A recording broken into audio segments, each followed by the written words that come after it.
Hello, and thanks for tuning into our little presentation here. It's entitled Walking the Talk, Tools for Workplace Mental Health. And my name is John Audyke. I'm an occupational hygienist with the Occupational Health Clinics for Ontario Workers. And also included in this presentation is Daryl Stevenson, who's an ergonomist with the same organization. There's been a lot of public discussion on mental health for the last couple decades. It started with the Mental Health Commission of Canada about 20 years ago, and there was even a course on Mental Health First Aid Canada, which has been going for quite a while. The Canadian Mental Health Association has also been involved in keeping the conversation going for many years. The OHS has also special web pages devoted to it. And a lot of this came about because of the Bell Let's Talk program. Here's some material from the Bell Let's Talk program about 5 simple ways to end stigma in the workplace by starting a conversation about mental health. First of all, language matters. And you need to educate yourself about mental health. Very important to be kind, to listen and ask, and thus begin the conversation and talk about mental health. Now, in a workplace that's healthy and supportive, this would be great. However, in a not so supportive and not so helpful workplace, maybe even a toxic workplace, being this vulnerable can leave yourself open to all kinds of attacks, and therefore it may not be the wisest choice to be so vulnerable in a workplace where people are not kind, where they're not listening and asking, and where they're not really talking about it. At the bottom of the slide there, you can see your topic called Your Words Matter, and it's important what words you use. And when we're talking about mental health, we'll talk about some of the words that are being used. We have the CSA Z1003 standard about psychological health and safety in the workplace, prevention, promotion, and guidance to a stage implementation. By the way, this is free for download. If you register with the CSA, you can have a copy of this standard. However, we talked to some of the people who developed this standard, and it was interesting to note, as we're talking about words, that when they came across the word psychosocial, they decided to replace it with the word psychological. However, in the CSA Z1000 standard, the Occupational Health and Safety Management System standard, the word psychosocial is still included. So the words you use are very important because what's implied underneath the words is the underlying differing perspectives. For instance, when you use the word psychology, you're talking about what's going on between your ears. Yet when you use the word psychosocial, the focus is on the interaction between the social environment and the person. This reminds me of the old adage, when all you have is a hammer, all your problems look like nails. And when you apply this to the words psychological to workplace mental health issues, you come up with the tools such as stigma reduction, self-care, coping skills, mindfulness, cognitive behavior therapy, resilience. These are all focusing on the individual, on what is going on between their ears and how to fix that.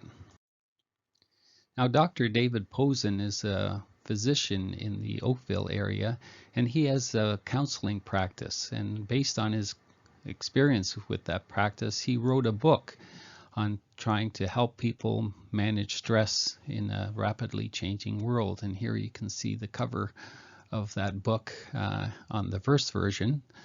Later on, he changed it and had a little more stressful cover. And he also put out a little book, the little book on stress relief. And it was all based on how an individual can manage stress in a stressful time.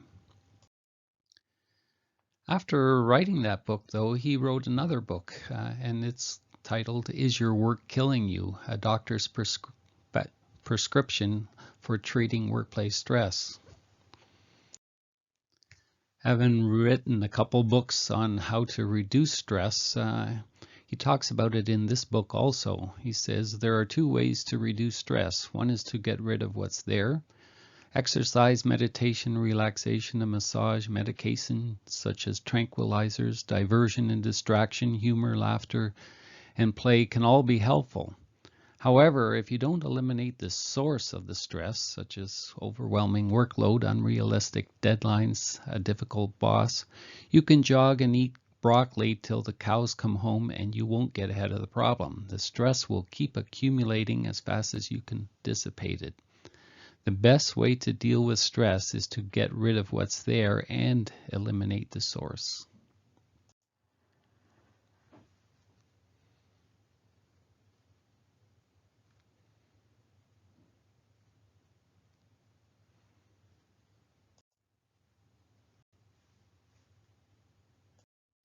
Dr. Posen's motivation for writing this second book was based on his experience with the clients he was counseling.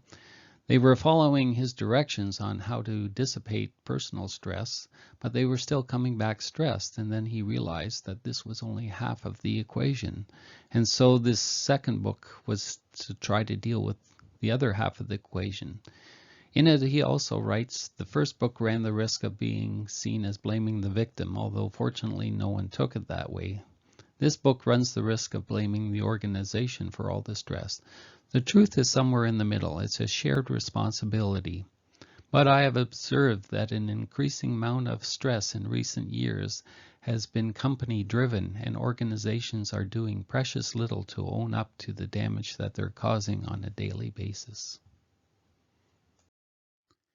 Next, it would be helpful to talk about different levels of prevention, primary, secondary, and tertiary. Starting at tertiary, which is prevention at the worker.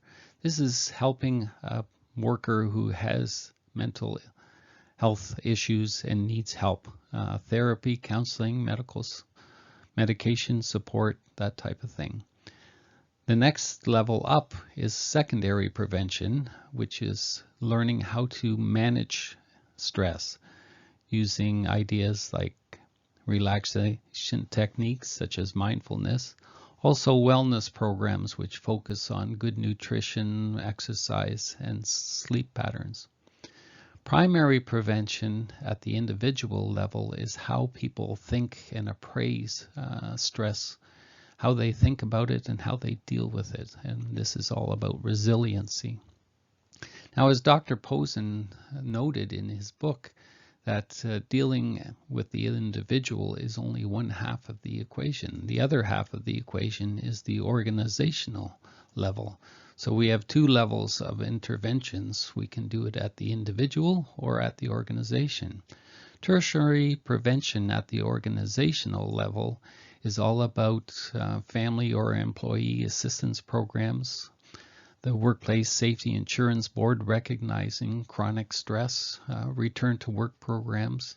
At the secondary prevention level, it's all about raising awareness, using things like mental health first aid, screening, surveys.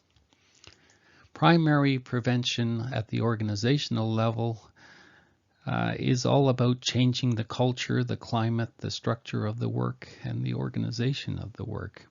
And this is the aspect of stress prevention that's often overlooked, and yet it's one of the most effective places to start.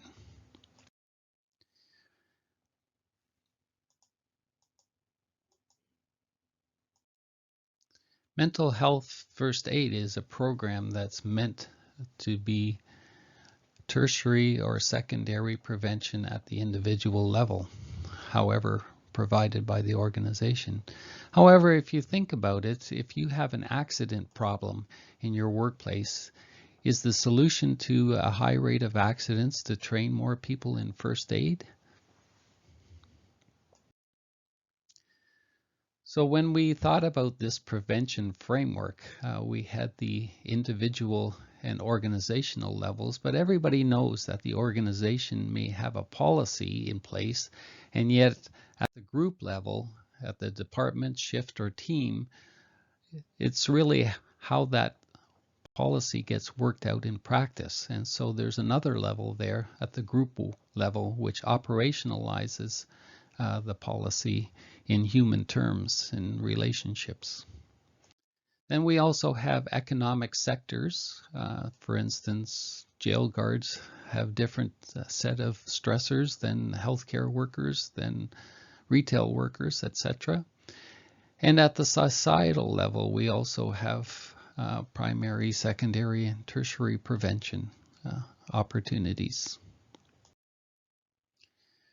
Now I'd like to talk a bit about some of our workplace mental injury prevention tools. We have a website where these are available. There's a guide.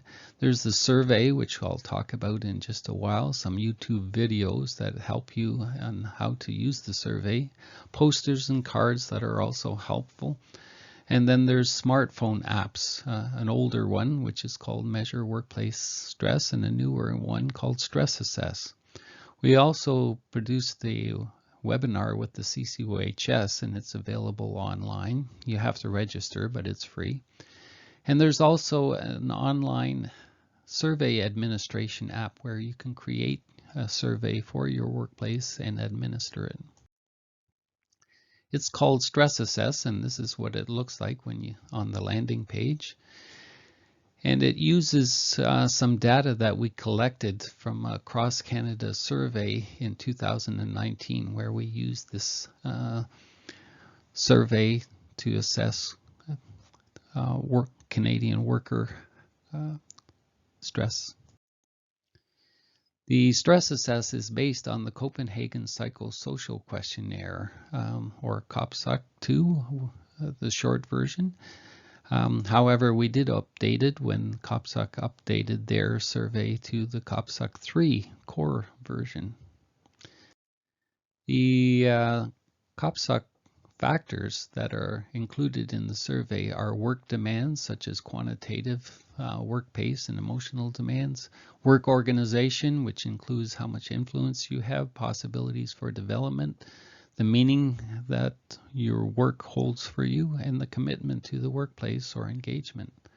Then there's workplace relationships, about predictability, which is about information and communication, recognition, role clarity, leadership, supervisor support, colleague support, and role conflicts. There's also a couple questions on social capital or work values, the vertical trust and the justice and respect. And then there's factors that relate to employment, such as an insecure job or an unstable job, job satisfaction, work-life conflict. Also included are a number of offensive behaviors, such as sexual harassment, threats of violence, physical violence, and bullying. Now, when we piloted this survey, a number of people told us, hey, you're missing some things in this survey. So the group that put this together, which is called the Mental Injury Tool Group, actually came up with additional questions. And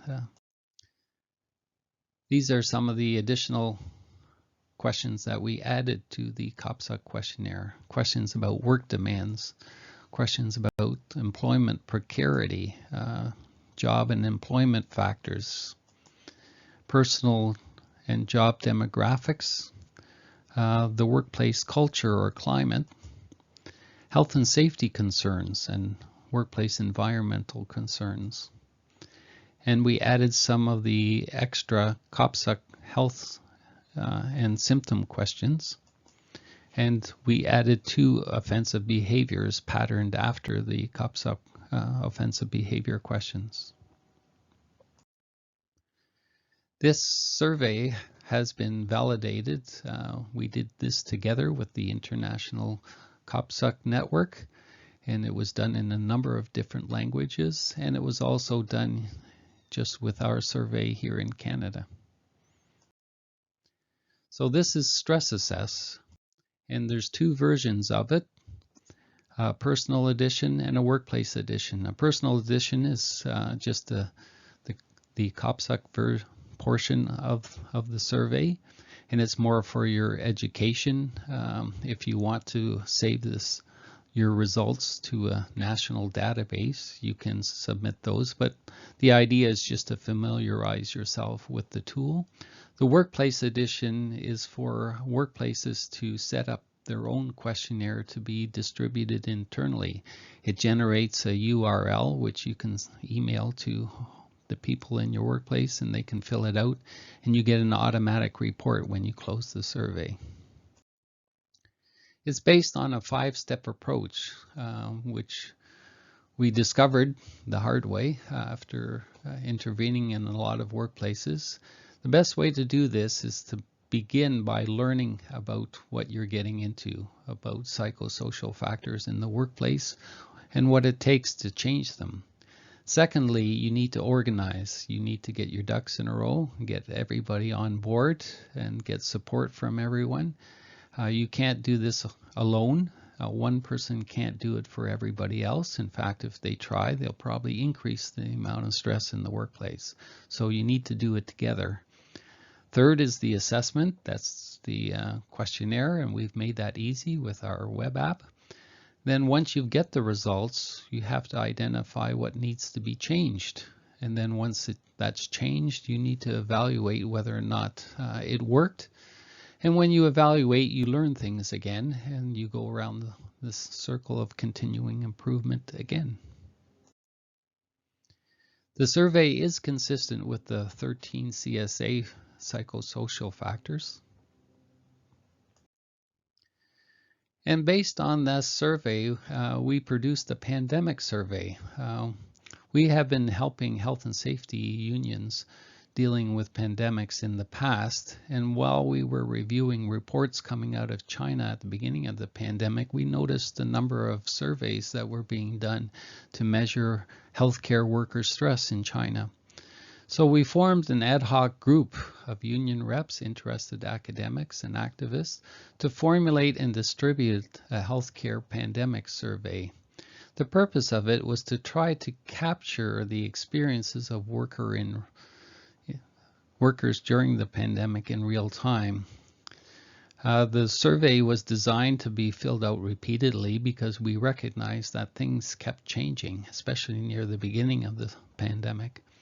It was launched in early April, and then after that, based on some requests, we created a generic worker survey so that everyone else that was left out of the healthcare survey could fill it out also, and it was launched at the end of April. We relaunched both surveys in November, and both are still open. So here are some of the results of the pandemic survey.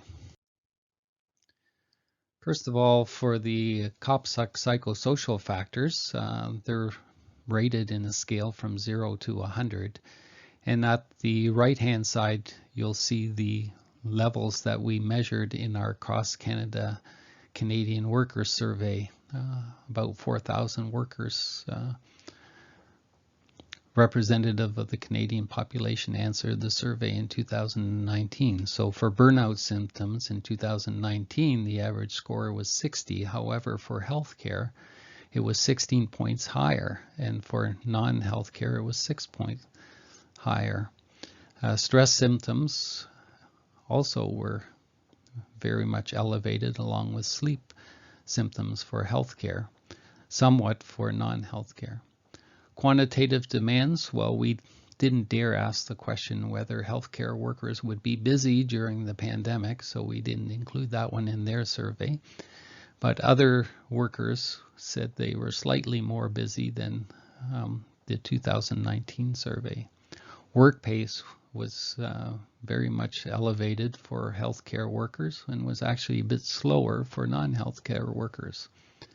Predictability, that's about knowing what's going on and having enough information to do your job, was quite a bit lower for healthcare workers, and was about the same for non-healthcare workers as the 2019 survey. Role conflicts were slightly elevated for healthcare workers and were slightly better, less conflicts for non-healthcare workers. Supervisor support was lower for healthcare workers and also a bit lower for non-healthcare workers, but colleague support was quite high for both groups. We also added a question about family support, and you can roughly compare it to the colleague support because it's the same type of question. We also asked people on a scale from 1 to 10, how would you rate your current level of fear about this whole pandemic situation? You can see for healthcare workers, the average was 6.6. But if you look at the top of the graph, you'll see that 11% of healthcare worker respondents stated that this was as much fear as they have ever felt. Whereas for non-healthcare workers, the top level was only about 4% in comparison, which is still quite significant. But you can see their average was about 1 whole point difference than the healthcare. We also asked, how concerned are you about bringing the virus home to those that you live with or to your friends? And the average for healthcare was very concerned, and 43% said extremely concerned. The average for non-healthcare was concerned, but still a quarter of the respondents for non-healthcare workers still were extremely concerned. We asked a set of questions about anxiety symptoms, which is called the GAD-2, and it's scored into 4 categories: none to minimal, mild, moderate, or severe symptoms. Moderate or severe symptoms, those 2 categories are the minimum that you need if you need further clinical help for anxiety. And as you can see, 55% of the healthcare respondents were in the moderate to severe categories, and 42% of the non-healthcare. Just to give you an idea of how that compares, the background level for non-pandemic times was somewhere around 15 to 20% being moderate, in the moderate or severe categories. If you're one of those healthcare workers who is feeling a lot of anxiety, it's good to know about this website where you can get referrals to help. And so if you need that, thought I would just post that here for your follow-up. The survey also asks respondents to talk about the appropriateness and the adequacy of the supply of personal protective equipment. And it's graded according to the scale here, where green is needs met, and the darker the scale, the less of the needs met or the less of the appropriate type of protective equipment listed on the bottom. And here are the results. For healthcare, about 45% had less than half of their needs met for PPE. In non-healthcare, it was about 38%. We also asked the adequacy of infection control procedures, and again using a similar scale. However, we had a different set of infection control procedures in healthcare than for non-healthcare, obviously, and they're listed at the bottom. And here are the ones for the non-healthcare. And here are the results. 43% of healthcare had less than half of their infection control procedure needs met, but it was even greater in non-healthcare, where 53% of their infection control needs were not met. So it reverses. Healthcare workers had less than half of had more people with less than half of their PPE needs, whereas non-healthcare had more than half with less than half of their infection control procedure needs met. Now, Peter Smith from the IWH helped us do this analysis where we looked at the anxiety scores, if they scored positive or screened positive for anxiety, based on their PPE needs being met or their infection control procedure needs being met. And it's adjusted for a whole list of variables, as you can see on the bottom. And the results for the PPE show that if all your PPE needs were met, the average number of people screening positive for anxiety was 43%, whereas none of your PPE needs were being met, 61% of them screened positive for anxiety. So you can see that it has a dose-response relationship in between, and a similar relationship for infection control procedures, almost identical numbers. And this is Peter Smith from the IWH, and he helped us with the analysis, and I just wanted to give him some recognition and thank him for the work that he did. And here's a journal article which has been published and is available online if you click the link, where you can read more about these results. For the non-healthcare people, we had three groups. We had those who were working from home or working remotely. We had those who were going to the workplace or site-based workers, and we had some respondents who lost their jobs because of the pandemic.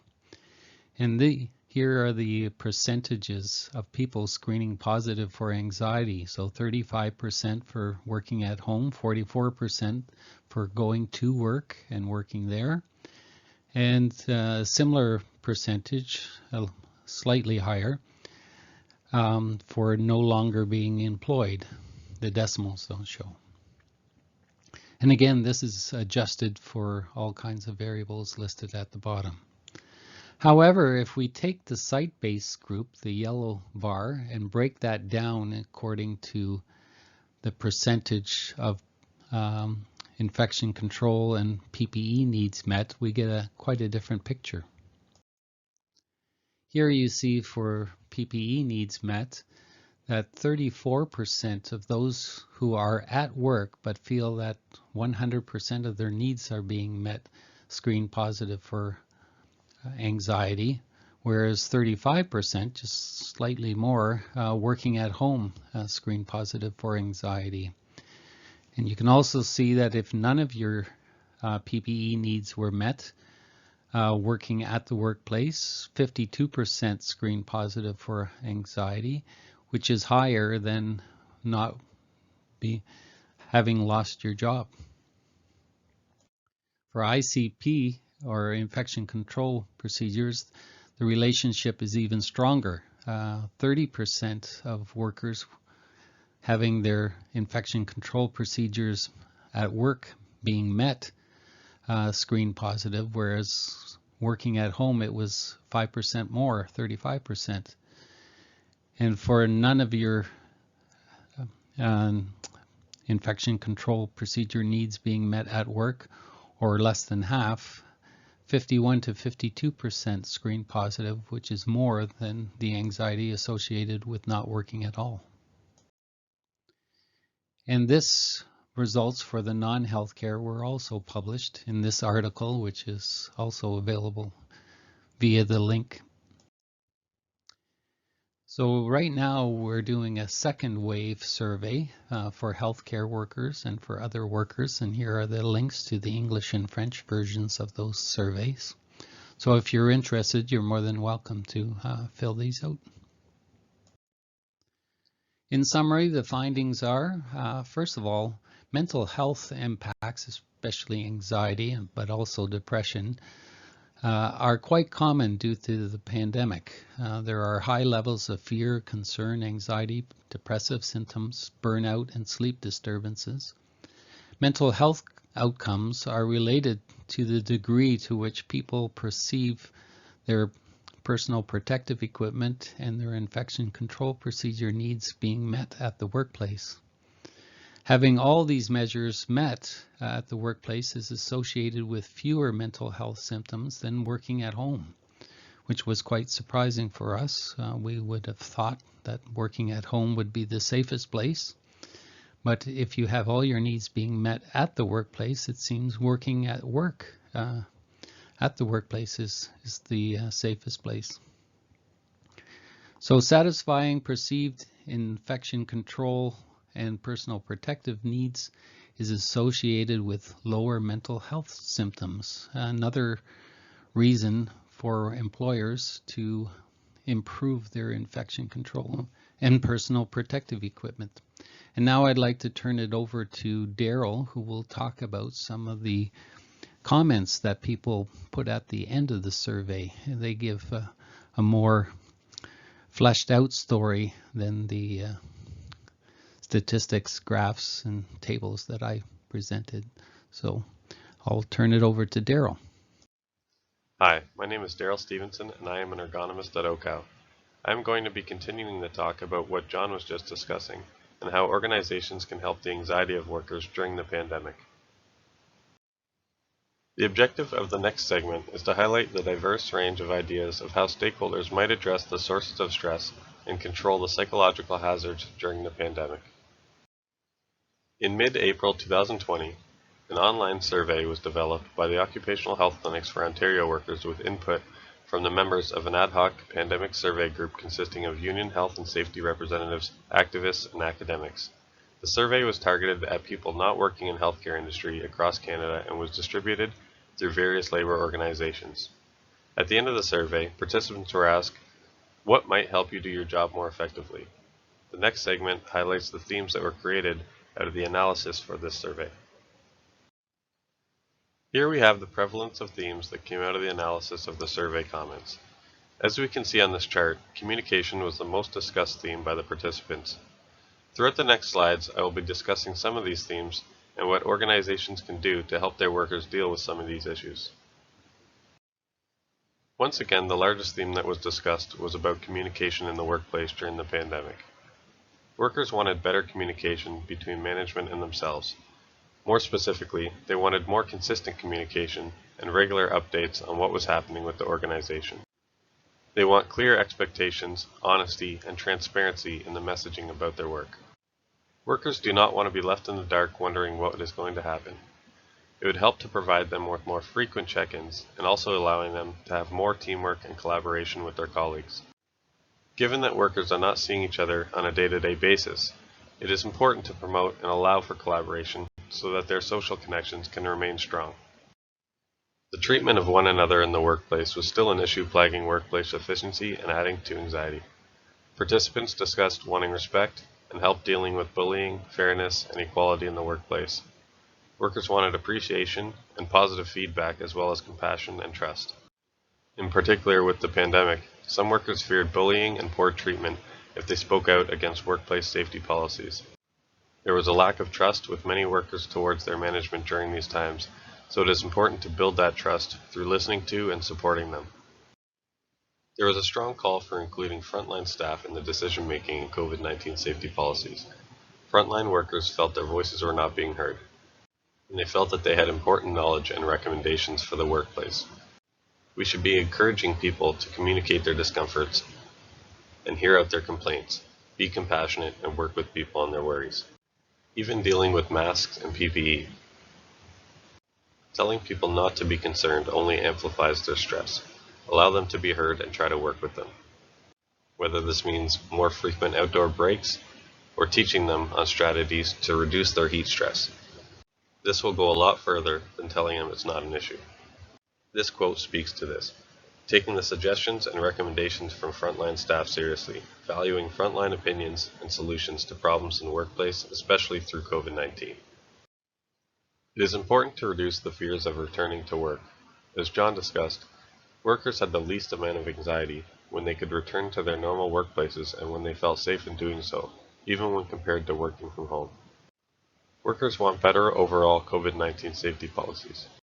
They want clear direction from the government and ministry and having clear and consistent policies in their workplace. They also want to be informed when other coworkers have COVID-19. They want more proactive protocols and better cleaning protocols. They would also feel safer with more testing with the general public, customers, as well as more testing for frontline workers. Many workers are also working right now without a clear understanding of why their jobs are deemed essential, so it is important to emphasize the importance of their work. Having adequate personal protective equipment is important in the workplace to reduce the amount of anxiety. Having to reuse PPE or having a lack of supplies was a large problem when the pandemic started. Workers also want to know that they have safe disposal guidelines of personal protective equipment. It is important that workers stay informed in work decisions and plans. They need to stay up to date with information and training so that they have the ability to do their jobs effectively. They need training on how to use their PPE effectively, procedural training, and dealing with new COVID-19 policies. They may need help transitioning their work online if they're working from home. This includes training with different technologies that they may be using, such as virtual conferencing. Time management is more important now than ever. Many workers want more time, extended deadlines, or just less work or a reduced workload in general. In many workplaces, it is harder to be as efficient as they used to be. There may be a need for more flexibility and autonomy to allow them to do their work when they can. This could mean cutting back on micromanagement and unnecessary meetings and interruptions that reduce their workflow. Reducing non-value-added activities is a good place to start. Many workers who are working from home feel like they're having trouble disconnecting from the work and having a home and work-life balance. Workplaces should allow for schedules that promote a disconnection from the work, just like they would have on a regular schedule. Some job tasks have many added extra steps involved to ensure the workplace is clean. We need to recognize this and allow for that extra time spent cleaning. It is also important to keep in mind a fair distribution of work and not placing too much burden on one worker. Working from home has caused several issues that workers may need help with. There are many ergonomic issues when trying to set up a home office. Many workers are working from their kitchen tables, sitting on wooden chairs or couches, and only working with a laptop.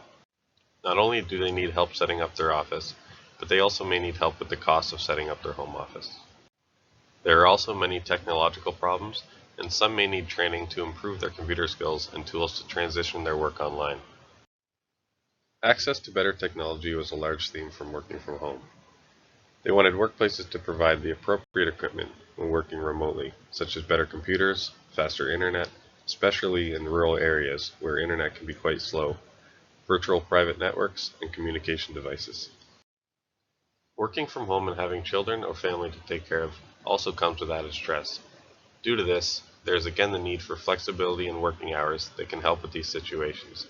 These quotes speak to the complications of working from home while also caring for children. Being able to choose my hours from home to start earlier, like before my kids get up, so I can get it done and work on it once they've gone to bed. Childcare has been a huge issue. We're a 2-parent, 3-child household. Both parents are still working and trying to simultaneously school our children. It's an exhausting, never-ending logistical dance. Workers discuss the need for financial support, such as hazard pay and the recognition of essential workers and non-essential workers that are placing their lives on the line every day working during the pandemic. There is also a need in many places to have extra staffing and more employees. There was a call in the comments for more support from supervisors, management, and colleagues. There is also a call for more support from the government. This quote summarizes their burdens and the support they need. Not only have these jobs become busier than usual, but the emotional labor that every single frontline essential worker is being burdened with right now cannot be understated. Whether doctors or nurses, customer service, daycare workers, etc., these are stressful times for us, and for our families and loved ones, who we come home to every day and share close quarters with. Despite these emotional stressors that burden us every single day, we are expected to perform our roles with a smile on our faces. I think every on-site, front-facing essential worker deserves increased wages in addition to employer-provided PPE, including gloves and face masks. Job security is a large source of anxiety during this pandemic. Many are uncertain as to whether they'll have a job in the future, and if they do, what that job will look like. It is important, when possible, to assure workers and provide that sense of job security. This quote speaks to this. As a teacher by contract, assurances that my regular classes will still be offered in the fall. Otherwise, ongoing feelings of financial insecurity will be even more stressful.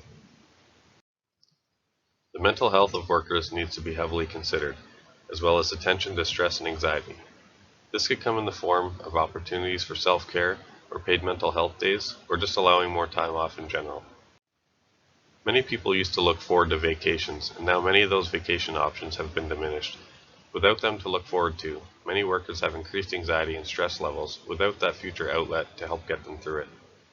This quote speaks to these issues. I would like to take some vacation time in order to support my family and look after my emotional needs. I could return to work and be more effective. However, the work demands of my job are quite high right now. In summary, most of these problems causing further anxiety in workers can be helped through better communication. Whether it's about the direct treatment of workers, listening to their suggestions, opinions, and fears on COVID safety policies, or their needs for support in different areas such as mental health, stability, and the ability to do their jobs effectively. These can all be aided by better communication. It is important for organizations to have strong leaders, but also in a time like this to have strong listeners who react and respond accordingly to the needs of their workers. Thank you for listening. If you have any questions about this presentation, please contact John or me at the emails below.